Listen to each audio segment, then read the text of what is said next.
Hello YouTube. The purpose of today's video is to give a basic demonstration of loadout swapping and why you should use them. As you see on screen, at the moment I'm currently on my hunter. I'm running solar, but also if you notice, I have a separate loadout that I swap to. Something to keep in mind when you're making two different loadouts, you always want to make sure that all your abilities, your aspects, and your fragments, whatever you decide to go with, you want to make sure that they are in the exact same order. Fragments, and most importantly, you want to make sure that these are positioned in the exact same order. If they're out of place in any way, when you're swapping between the both of them, you'll notice that you'll lose all your super energy. So you want to be very, very mindful of that. So moving on to what a neutral loadout is. If you look on screen, I'm gonna just kind of quickly hover over what I have on my current character. But if you notice, I'm running things like heavy ammo finder, things like harmonic siphon, heavy handed, basically things that are optimized for orb generation and also survivability. I do recommend having resist mods catered to whatever activity you might be doing. So for example, if you're fighting a bunch of cabal, maybe some solar, maybe some void, but ideally you want to know more or less what activity you're going into, and just add some extra protection to your character. Resist mods do help a lot. Another thing that I like to do is add recuperation. Since you're making orbs anyways and you're picking them up and whatnot, might as well heal a little bit while you're at it. It can actually save you here and there. Scavs are really, really important, especially right after doing a full damage phase. You'll be broke, so getting more per brick is definitely a must for sure. And then moving on to my cloak, I want to have on here. I do recommend powerful attractions, especially as a hunter.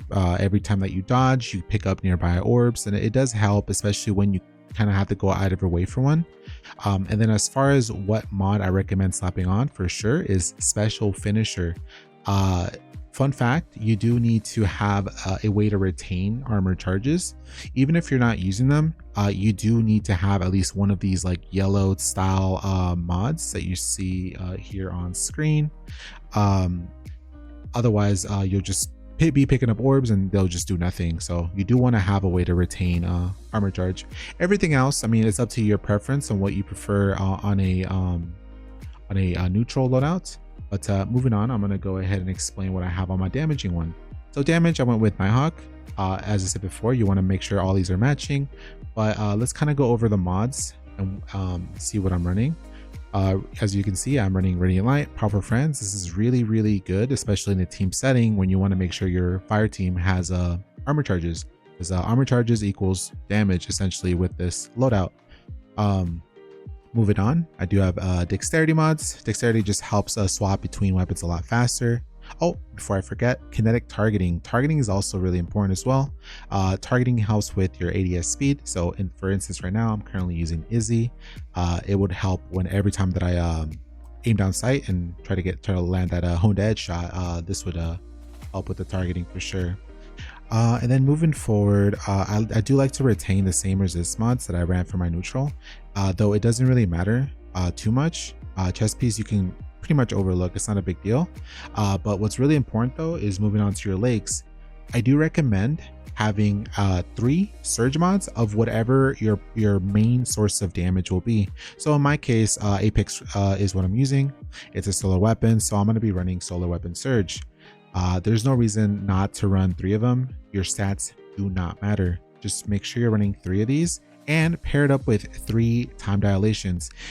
These things work hand in hand. Time dilation increases how much time you have with your surge, and then surge just basically means how much more damage you're doing with that specific weapon element. So with 3 surges, you're looking at about I believe it's 22% according to the compendium. So that's going to conclude this video. Hopefully this will help encourage you to separate your loadouts. If you have any questions or you feel like I might have missed something, feel free to let me know in the comment section down below. This will be my YouTube debut and my first time dipping my toes into video editing. If you found this video helpful, please consider leaving a like and subscribe. I do stream on Twitch and I also run EG Clan, where we often host weekly raid nights for all skill levels. Check us out if you're in need of an active clan. Till next time, take care.